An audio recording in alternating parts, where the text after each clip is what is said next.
On a next financing presentation, managing the cash flow in your hospitality business. Well, managing anything these days seems to be hard, so this will be extremely interesting to hear. Nikola Marković will be presenting. He's a general manager at Saint Tan Hotel. Mr. Marković, 20 minutes is yours.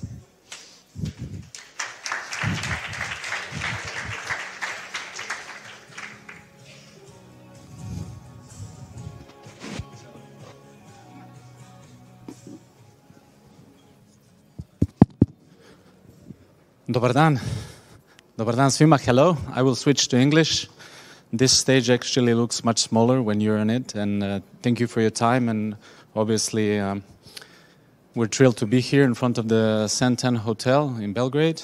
Many thanks to Martina and her team for having us here, and hopefully this presentation will be unusually interesting. For me, it was unusually hard to make this presentation because I thought of a historical moment that we're in right now, and about everything that is happening in our industry.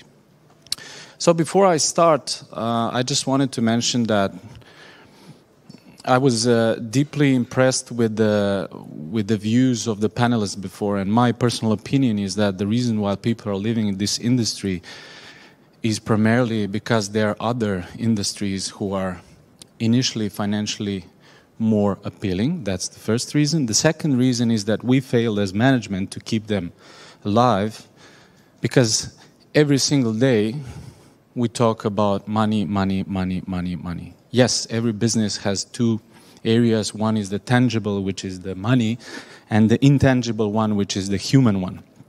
So unfortunately, we are in the era where we have a lack of workforce, and this is a one-way street. So in every single country in the region, we have a really high inflow of foreign workforce, which is willing to work for, so to say, less money or the same money as the current employers, and this trend will continue onwards. As such, there's not a lot that we can do about it, except for the fact that we look at ourselves in the mirror and say, what wrong did we do in the past? Now, I'm coming from a financial background, and currently I'm the general manager of the property in Belgrade, but I used to work as the operations director of different hotels in the past, as a financial auditor and real estate valuator, and I also did quite a significant scale in the regional sales of the technology e-commerce solutions in the region. And it is very important to say that at this stage we can definitely conclude that the whole region has a really fragmented and different market. So it's much easier to plan a budget in a city capital than you would do in a regional destination, given the fact that we're in Croatia right now and that most of the business value-wise is coming from the coastal cities. I'm 100% sure that finding the workforce is a nightmare. So my idea was not to teach you about something that we don't know about cash flow, but simply to go through it from a different perspective, where hopefully we trigger a couple of questions at the end, because it's not always about money, it's sometimes about something else. Good. So what is essentially a cash flow? How many of you, if you may raise a hand, expect higher revenues for the budget next year? Most of you, right. So I assume that you're expecting higher costs as well. Does that mean that you're going to be more profitable next year? Hopefully, right. So inflation that we're facing right now in the complex geopolitical environment and the whole context of this situation really makes us think about the budget for the next year. So as far as I'm concerned, as the financial, so to say, preferentiator, I like to say that budget is the holy grail of every single hotel. Unfortunately, sometimes we fail with it, but in case it's not being fulfilled, why this is the case. So cash flow is not necessarily money as a monetary money, but also something that is the livelihood of every single business. Good. So, something that we know, obviously, we want to assure liquidity in the hotel. Liquid does not mean being rich or swimming in the money, but it means being flexible enough with enough reserves of money, cash, call it whatever, that you can absorb every single pressure on the market. Unfortunately, bankers can make a ratio out of it. So you're in or you're out by them.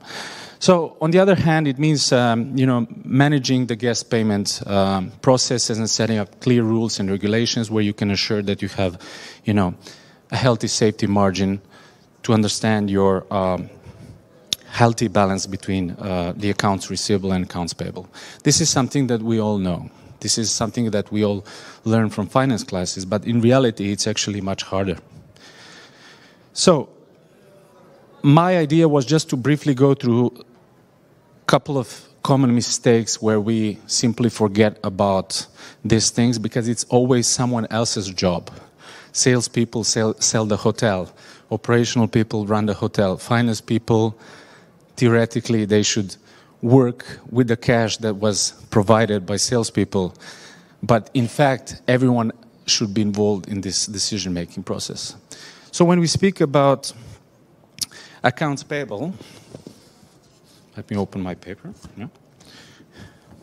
So, when we speak about supplier and paying bills and paying for stuff, how do you feel when you get let's say, an email from a supplier saying that as of 1st of November, the paper and all of the utility or any kind of payment you pay is going to rise 20%?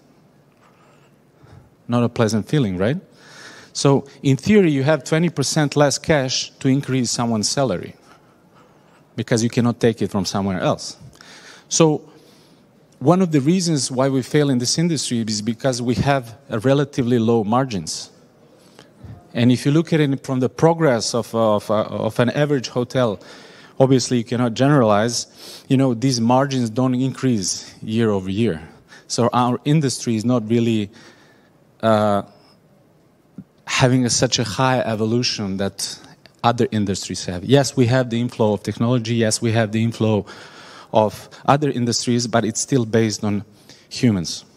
Therefore, when we're planning, we don't really deal with suppliers paying bills and paying for stuff. Everything needs to be really well calculated, like in any other business. But our business is very harsh. And we live in an era of unprecedented time and a lot of uncertainty. So, when we speak about repairs and renovations, this is one of the biggest mistakes that people make. No safety margin for repairs and renovations because our hotel is good, right? There's nothing bad with our hotel. Our bathtubs are perfect, If one fails, okay, we'll fix it, But when making a budget is not only about sales and marketing budget, it's also about budget of the cash flow, and it's also a budget about CapEx and OpEx investment. A lot of time, managers, owners especially, who are very emotionally attached to their properties, do not differentiate capital investments with operational investments. So there is no clear rule that says you invest in this for the next 5 years, and that's why it's capital, and the other one is not capital, it's operational. So a lot of times, unless things are being done properly at the very beginning of the season or at the very beginning of the opening of the hotel, you have huge costs in the repairs and renovation. So the OTA cash flow impact is something that is very important. And now, as of recently, with the real estate valuators, they're really looking into your dependence on the OTA cash. OTA cash is not something that you get overnight. You get it probably a couple of days, but there could be delays in it. So in the hotels that have high OTA occupancy or dependence on OTA, this can be a really major issue. By the way, is there someone from Hotel Beds here? They owe us some money. Good. So you all heard about virtual credit cards. So someone who believes that we can get rid of OTAs is rather foolish because these are conglomerates. They're not even companies anymore. But virtual credit cards impacts a lot on the cash flow for two reasons. The first thing is that you cannot really trace your guests on one hand, so you don't have the data about them, and on the other hand, you cannot charge things like damages or like extra minibar or anything that has happened with these guests.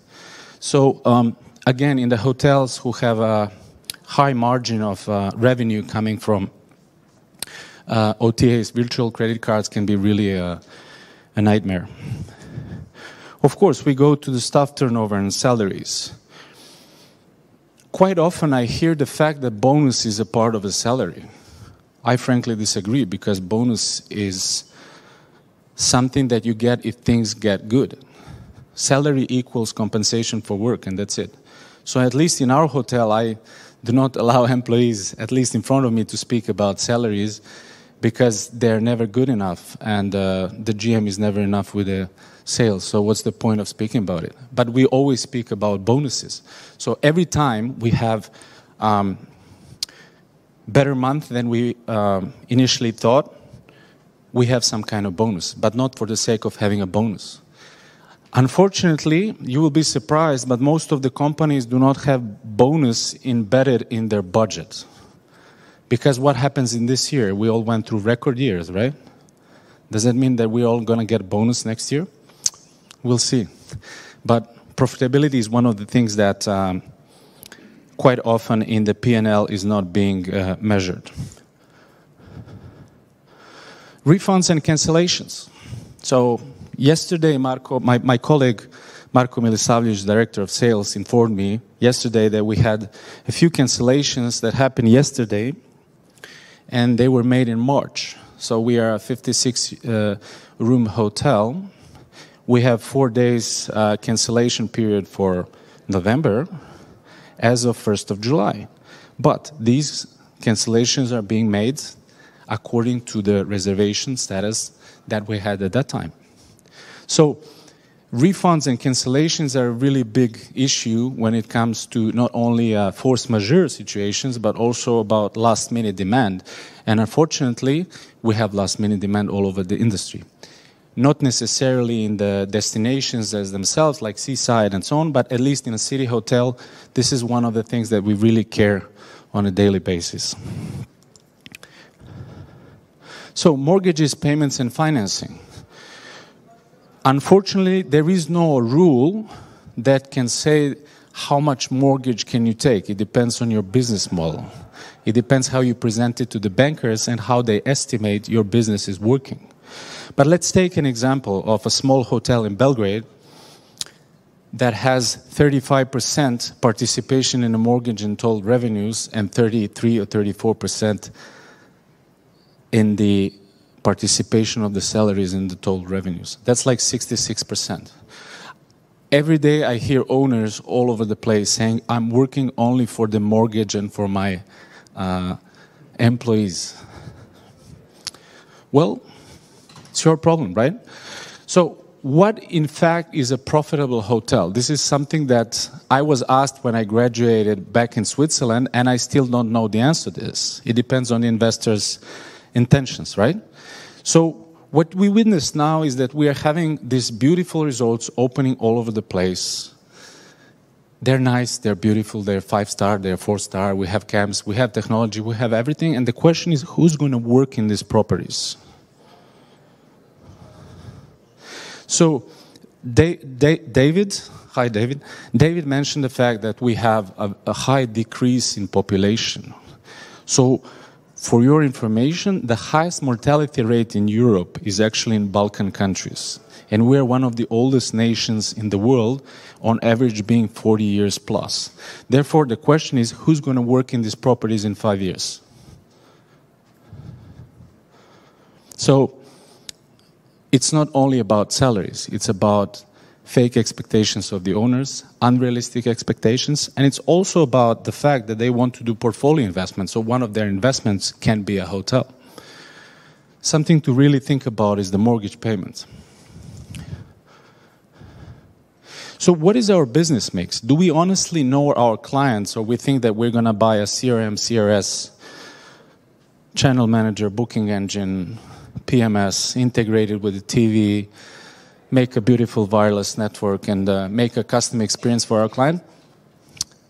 Unfortunately, we still don't know our clients that well. Obviously, we're getting better in it, but we tend to ignore this because what we are witnessing now is that average hotelier believes that he's going to pay someone something and technology will do the part.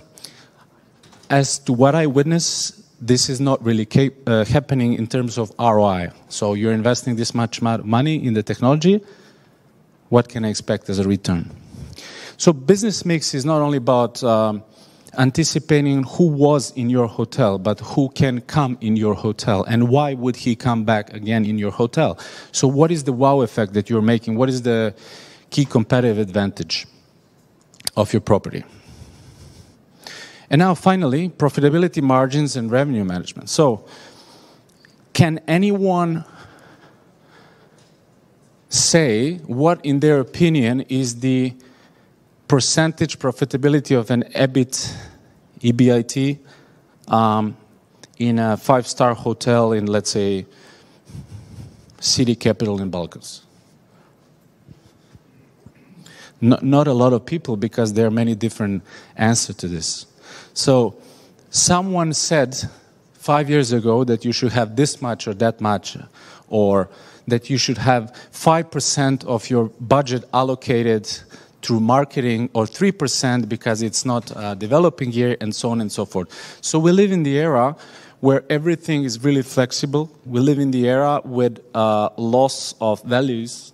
We live in the era where we cannot really rely 100% on what is accurate. And us hoteliers who stayed in this business still, we don't like to be put in the molds. Unfortunately, cash flow is nothing else but a mold. So, without further notice, I will go with the rule of thumb, some general rules, okay?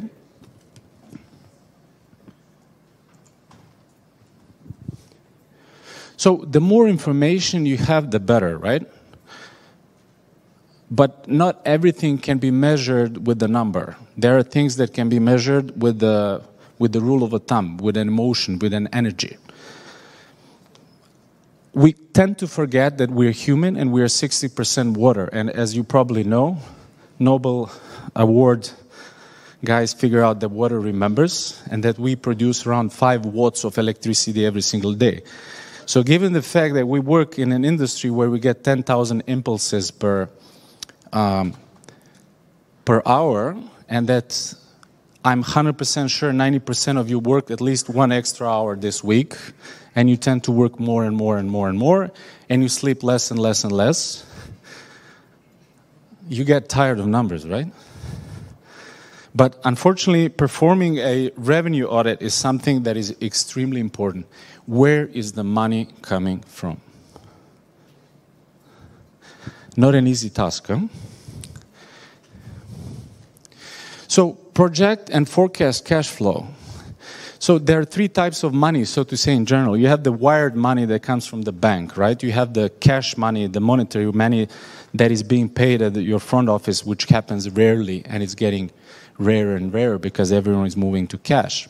And you have something that comes between the 2 companies as the wired money, you know? And our PMS system obviously allows you to check all of these things.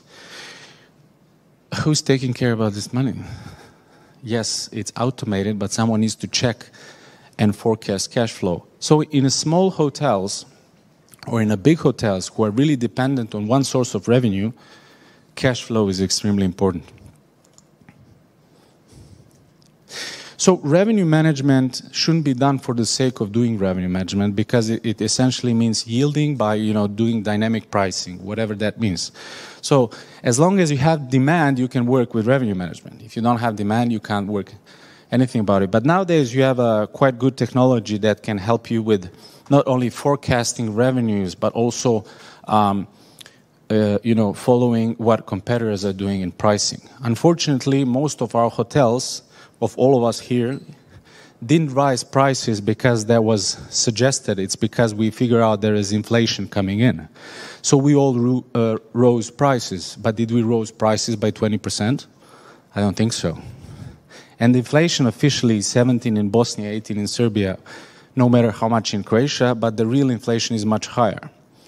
So revenue management is always a good source of information when it comes to forecasting.